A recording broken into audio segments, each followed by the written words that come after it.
అందరికీ నమస్తే. జై శ్రీరామ్. నేను కళ్యాణ్ శివశక్తి. కలియుగ దైవం శ్రీ వెంకటేశ్వర స్వామి వారి ప్రసాదమైనటువంటి లడ్డూలో ఆవు నెయ్యి వాడాల్సినటువంటి చోట కూడా జంతువులకు సంబంధించినటువంటి కొవ్వు పదార్థాలు బయటపడ్డాయి అనేటటువంటి ల్యాబ్ రిపోర్ట్ బయటకు వచ్చిన తర్వాత ఆంధ్రప్రదేశ్ రాష్ట్ర ముఖ్యమంత్రి స్వయంగా తానే ఈ విషయాన్ని బయటపెట్టి ఒక రకమైనటువంటి సంచలనమైనటువంటి వార్తను బయటకు తీసుకొచ్చారు. ఇది మనందరికీ తెలిసినటువంటి విషయమే.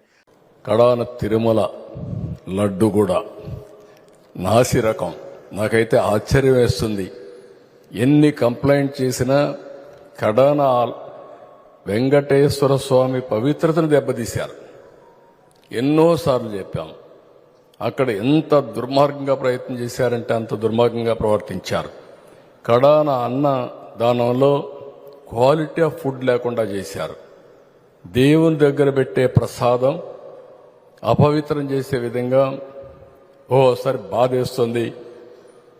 నాసి రకమైన ఇంగ్రీడియంట్సే కాకుండా ఎనిమల్ ఫ్యాట్ కూడా వాడారని.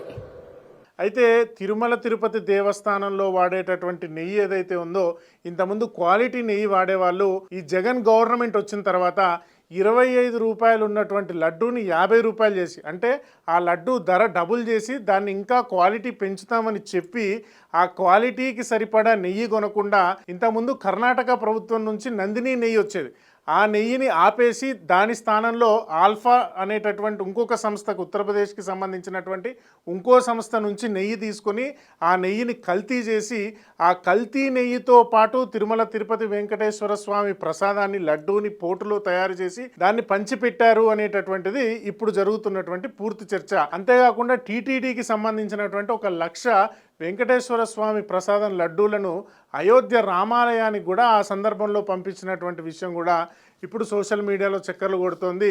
ఈ విషయం మీద ఎంక్వైరీ చేస్తున్నాము, చర్చలు చేస్తున్నాము, ఈ విషయం మీద యాక్షన్ తీసుకుంటాము, దీనికి సంబంధించినటువంటి వ్యక్తులందరి మీద చట్టపరమైనటువంటి చర్యలు తీసుకుంటాము అనేటటువంటిది కూడా ఈ ప్రభుత్వాలు చెప్తున్నాయి. ఇప్పుడు దీనికి సంబంధించి మేము ఏ తప్పు చేయలేదు, ఆ రిపోర్ట్లు తప్పనో లేకపోతే ఇంకోటి తప్పనో ఇప్పుడు వైసీపీకి ప్రభుత్వానికి సంబంధించినటువంటి వాళ్ళు మాట్లాడతారు. ఇప్పుడు ఇటు పక్కన టీడీపీ ప్రభుత్వం వాళ్ళు చేసినటువంటి ఎలిగేషన్స్ ఏవైతే ఉన్నాయో దానికి పూర్తి సాక్ష్యాధారాలు ఉన్నాయి.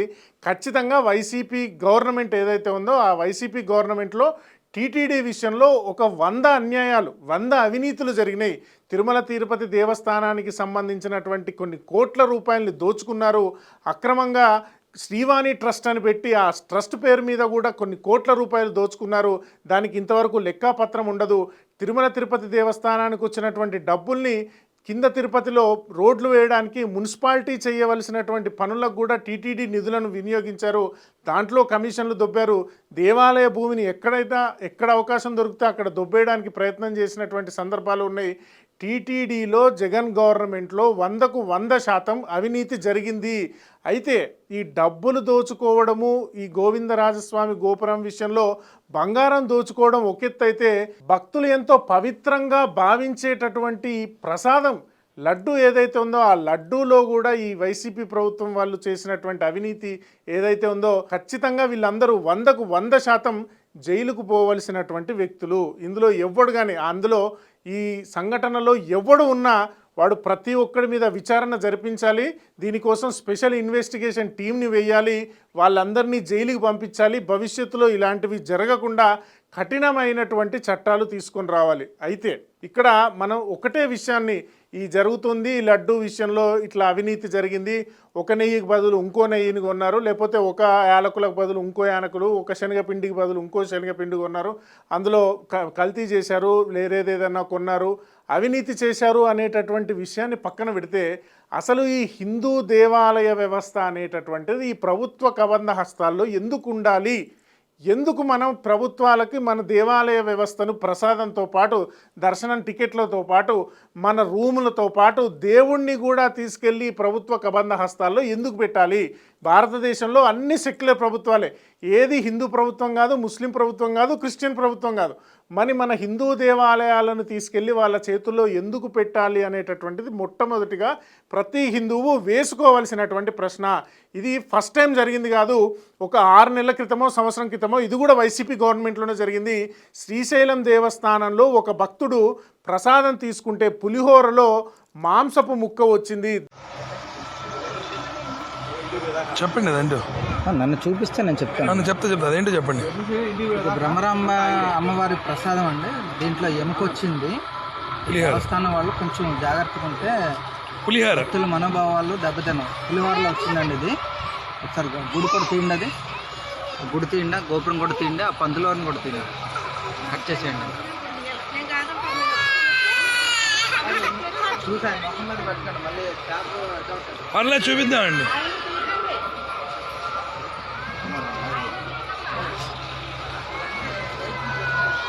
దాన్ని అతను వీడియో తీసి ఇదిగోండి ఈ ప్రసాదంలో వచ్చిందని దేవాలయం బయట ఆ ప్యాకెట్తో సహా వీడియో తీసి ట్విట్టర్లో పెడితే అతనికి కూడా బెదిరింపులు చేసి అది మాంసం ముక్క కాదు దాల్చిన చెక్క అని అతనితో కూడా బెదిరించి స్టేట్మెంట్ ఇప్పించినటువంటి సందర్భం జరిగింది ఆంధ్రప్రదేశ్ వైసీపీ గవర్నమెంట్లో. అయితే ఇక్కడ మనం జాగ్రత్తగా ఆలోచించవలసినటువంటి విషయం ఏంటంటే ఈ టీటీడీ లడ్డూ విషయంలో కానీ, శ్రీశైలం ప్రసాదం విషయంలో కానీ, అంతర్వేది విషయంలో కానీ, రామతీర్థం విషయంలో కానీ ఈ వైసీపీ ప్రభుత్వం యొక్క వైఖరి, దాని వెనుక ఉన్నటువంటి మతోన్మాదము. టీటీడీ ఈవో భూమన కరుణాకర్ రెడ్డి అనే అతను తనను స్వయంగా నేను నాస్తికుడిని అని ప్రకటించుకున్నాడు. అలాంటి నాస్తికుడిని తీసుకొచ్చి టీటీడీ ఈవోగా జగన్మోహన్ రెడ్డి ఎందుకు నియమించాడు అనేటటువంటిది ఫస్ట్ మనం ఆలోచించాలి. శ్రీశైలంలో ఇద్దరు ముస్లిం వ్యక్తులు ఎప్పుడూ అన్ని కాంట్రాక్టులలో వేలుపెట్టి షాపుల కాంట్రాక్టులలో కూడా వాళ్ళ మనుషుల్నే పెట్టుకుని ఇద్దరు ముస్లిం వ్యక్తులు అక్కడ రాజకీయ బలంతో శ్రీశైలాన్ని ఇండైరెక్ట్గా శాసిస్తున్నారు అనేటటువంటిది మనం చాలాసార్లు కంప్లైంట్ ఇచ్చాం. మేము అక్కడికి పోయి ధర్నాలు చేసినటువంటి సందర్భం కూడా ఉంది. అలాంటి సందర్భంలో కూడా వాళ్ళిద్దరినీ ఆ దేవస్థానం విషయంలో ఏ విధమైనటువంటి చెయ్యి పెట్టకుండా అక్కడ ఈవో కానీ పొలిటికల్ వ్యవస్థ కానీ చర్యలు తీసుకోలేదు. ఇప్పటికీ వాళ్ళ ప్రభావం ఆ విధంగా ఉంది. ఈ టీటీడీ విషయంలో భూమన కరుణాకర్ రెడ్డి అనేటటువంటి ఒక నాస్తికుణ్ణి తన బిడ్డను క్రైస్తవుడికి ఇచ్చి పెళ్లి చేసినటువంటి క్రైస్తవ విశ్వాసం మీద నమ్మకం ఉన్నటువంటి వ్యక్తిని కూడా తీసుకొచ్చి టీటీడీ ఈవోగా పెట్టి ఈ వైసీపీ క్రిస్టియన్ ప్రభుత్వం ఏదైతే ఉందో అది ఏ విధంగా జనాలకు మెసేజ్ ఇచ్చింది అనేటటువంటిది ఒకసారి ఆలోచించాలి. ఈ ప్రసాదాల గురించి, ఈ లడ్డూల గురించి ఒక 4 రోజులు టీవీ ఛానల్స్లో మోత మోగిస్తారు. 4 రోజుల తర్వాత దీని మీద ఒక ఎంక్వైరీ కమిషన్ వేసామని చెప్తారు. ఎంక్వైరీ చేస్తారు, 4 మీద కేసులు పెడతారు. మళ్ళీ కొన్ని రోజుల తర్వాత ఇంకో టాపిక్ని తీసుకొస్తారు. ఆ టాపిక్లో ఈ టాపిక్ కనుమరుగైపోతుంది. కానీ ఇక్కడ సమస్యకు ప్రధానమైనటువంటి మూలము మతోన్మాదం ఏదైతే ఉందో, దేవీ దేవతల మీద, హిందూ సాంప్రదాయాల మీద, హిందుత్వం మీద నమ్మకం లేనటువంటి వ్యక్తుల్ని దేవాలయాలలో ఎంప్లాయీస్గా పెట్టేటటువంటి వ్యవస్థ ఉన్నప్పుడు ఖచ్చితంగా వాళ్ళకు దేవుడి మీద భయం కానీ భక్తి కానీ ఉండదు. కాబట్టి వాళ్ళు ఖచ్చితంగా తప్పు చేస్తారు, అవినీతి చేస్తారు. ఎంత దోచుకున్నా దేవుడు ఈ దేవుడు కాదు మమ్మల్ని ఏమనేది, మా యేసుక్రీస్తు మమ్మల్ని ఏమని అంటాడు, మా అల్లా మమ్మల్ని ఏమని అంటాడు, వెంకటేశ్వర స్వామి మమ్మల్ని ఏమీ అనలేడు, ఎందుకంటే మేము వేరే మతస్థులం అనేటటువంటి భావజాలం వాళ్ళకు ఉంటుంది. కాబట్టి ఫస్ట్ దేవాలయాలలో అన్ని మతస్థులని తీసేయాలి, ఇమీడియట్ ఎఫెక్ట్గా తీసేయాలి. ఈ టీటీడీ ఈవో భూమన కరుణాకర్ రెడ్డిని పెట్టిన తర్వాత టీటీడీలో విపరీతమైన అవినీతి పెరిగింది. మేము ఒక 1000 మందితో ఒక సంవత్సరం క్రితం అనుకుంటా టీటీడీలో 108 అంశాల మీద తప్పులు జరుగుతున్నాయి, 108 విషయాల్లో భక్తులకు ఇబ్బందులు కలుగుతున్నాయి, అవినీతి జరుగుతుందని ఒక స్లైడ్ షో వేసి ఒక 1000 మందితో సభ చేసినటువంటి సందర్భం కూడా మీ అందరికీ తెలిసిందే.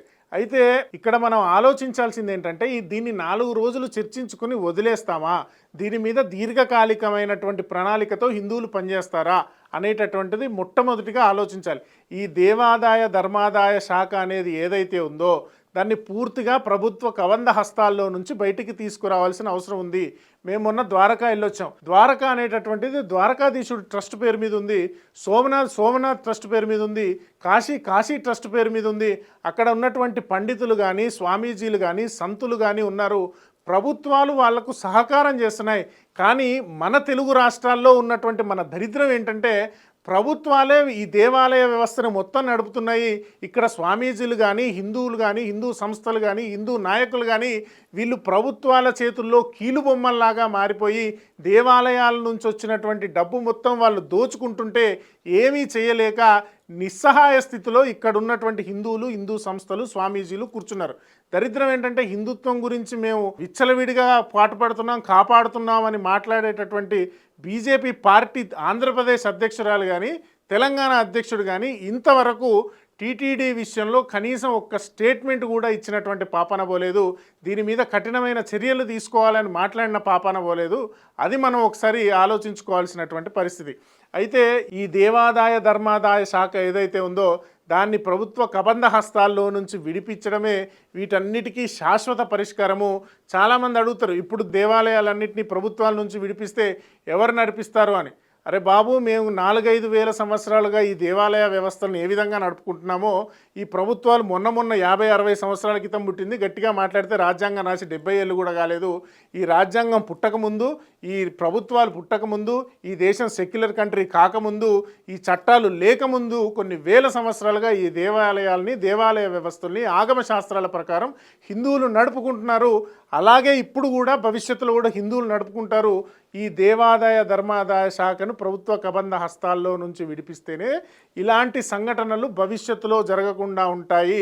అదే దీనికి శాశ్వత పరిష్కారం. First point. రెండో పాయింట్ ఏంటంటే, ఈ దేవాలయ వ్యవస్థ ఇప్పటికిప్పుడు జరగదు కాబట్టి ఇమీడియట్గా జరగవలసినటువంటి అంశం ఏంటంటే, జనసేన అధినేత పవన్ కళ్యాణ్ గారు సూచించినట్టుగా జాతీయ స్థాయిలలో, రాష్ట్ర స్థాయిలలో సనాతన పరిరక్షణ బోర్డును ఏర్పాటు చేయాల్సినటువంటి ఆవశ్యకత ఉంది. మూడో అంశము, ఖచ్చితంగా దేవాదాయ ధర్మాదాయ శాఖలో నాన్ హిందూ అనేటటువంటి వాటిని కనీసం స్వీపర్గా కూడా ఉంచడానికి వీల్లేదు, సెక్యూరిటీ గార్డ్గా ఉంచడానికి వీల్లేదు. ఇమీడియట్ ఎఫెక్ట్ వాళ్ళందరినీ అక్కడి నుంచి తొలగించేసేయాలి. ఇది ప్రభుత్వాలు ఖచ్చితంగా చేయవలసినటువంటి, ఇమీడియట్ ఎఫెక్ట్గా పనిచేయవలసినటువంటి అంశం. ఈ రెండు పనులు ప్రస్తుతానికి చేయకపోతే ఇలాంటివి భవిష్యత్తులో జరుగుతూనే ఉంటాయి. జరిగినప్పుడు అయ్యో ఇలా జరిగిందా అని గుండెలు బాదుకుంటాం మనము. 4 రోజుల తర్వాత మనం డైలీ రొటీన్ లైఫ్లో పడిపోతాం. కొన్ని రోజుల తర్వాత ఎలక్షన్ స్టార్ట్ అయితే, కొన్ని రోజుల తర్వాత ఐపీఎల్ స్టార్ట్ అవుతుంది, కొన్ని రోజుల తర్వాత కొత్త సినిమాలు రిలీజ్ అయిపోతాయి. సాధారణంగా హిందువులకు ఉన్నటువంటి డైవర్షన్ వల్ల వాళ్ళు ఆ విధంగానే ముందుకు పోతూ ఉంటారు. ఈ సమస్యలు ఏవైతే ఉన్నాయో ఇవి కనుమరుగైపోతూనే ఉంటాయి. సో మనం ఫోకస్డ్గా పనిచేయాలి. ఖచ్చితంగా దీని మీద ప్రతి హిందువు ఆలోచించాలి. హిందూ దేవాలయాలను ప్రభుత్వ కబంధ హస్తాల్లో నుంచి విడిపించడమే శాశ్వత పరిష్కారము. ఈ విషయాన్ని ప్రతి హిందువు చేయాలి. దీని మీద స్పష్టమైన కార్యాచరణ రూపొందించాలి. కొద్ది రోజుల్లో, వారం 10 రోజుల్లో నేను టీటీడీకి వెళ్తాను. ఆ చుట్టుపక్కల ఉన్నటువంటి పరిస్థితులన్నీ సమీక్షించి ఆ ప్రసాదాల విషయంలో ఇంత ముందు కంటే ఇప్పుడు క్వాంటిటీ పెరిగిందని అంటున్నారు. ఒకసారి దాన్ని కూడా రియల్ టైం ఎక్స్పీరియన్స్ చేసిన తర్వాత దానికి సంబంధించినటువంటి నిజానిజాలు మళ్ళీ మీతో మాట్లాడతాను. ఖచ్చితంగా ఇలాంటివి జరిగినప్పుడు 4-5 రోజులు హడావిడి చేసి మర్చిపోకుండా దీని మీద కంటిన్యూస్గా ప్రతి హిందువు ఆలోచించి ఆర్గనైజేషన్స్, వ్యవస్థలు పని చేస్తేనే ఇలాంటివి భవిష్యత్తులో జరగకుండా ఉంటాయి. ఈ క్రైస్తవ ప్రభుత్వం ఏదైతే ఉందో మళ్ళీ అధికారంలోకి రాకుండా చూసుకోవడమే ఆంధ్రప్రదేశ్ ఓటర్లు చేయవలసినటువంటి పని, ఆంధ్రప్రదేశ్ హిందువులు చేయవలసినటువంటి పని. అంతకుమించి హిందువులకు రిక్వెస్ట్ చేసేది ఇంకోటి ఏది లేదు. జై శ్రీరామ్, జై హింద్.